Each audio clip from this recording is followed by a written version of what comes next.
Арқадағы өңірлерде жылыту маусымы басталды. Ұлытау және Қарағанды облыстарындағы Қазақмыс корпорациясына қарасты 4 бірдей жылу орталығы қыс мезгіліне сағадай сай дайын дейді жауаптылар.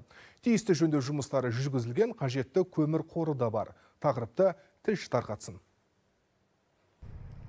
Ұлытау облысына қарасты Сәтбаев қаласына жылу беретін орталықта биыл біраз жөндеу жұмыстары жүргізілген. Мәселен, 3 бірдей қазандық пен 3 турбина қалыпқа келтірілді. Ал бірнеше аптадан кейін тағы 2 қазандық іске қосылады. Одан бөлек құбырлар да жаңартылыпты. Қысқа мерзімге дайынбыз. Бүгінгі таңда 5 турбинаның 3-і ағымдағы ремонттан өтті, 1-і күрделі ремонт болып жатыр. Қараша айының соңына дейін бітіреміз деп пландап отырмыз. Қалтыл агрегаттардың 6-ның 3-і ағымдағы ремонттан өтті. 2-і күрделі ремонтта, 1-і ағымдағы ремонтта. Бір күрделі ремонт қазан айының соңына дейін бітуге тырысамыз.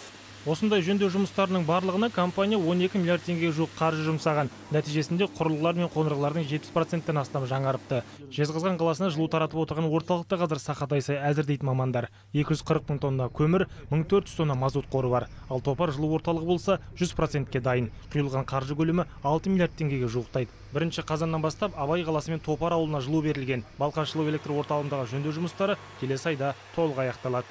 Заходим в сезон с 3 котлами. Жылу маусымына 3 қазандық және 3 турбинамен кіреміз. Осы айда 4-ші қазандық іске қосылады. Ал қарашада барлығы бірдей жұмыс істейтін болады. Бұл мақсатқа Қазақмыс компаниясы 2,5 миллиард теңгеге жуық қаржы бөліп отыр. Осылайша Қазақмысқа қарасты барлық жылу беру нысандарына жөндеу жүргізген компания өкілдері биылғы жылыту маусымы сәтті өтеді деп сенеді. Дамир Берікұлы, Құдайберген Аймырза, хабар.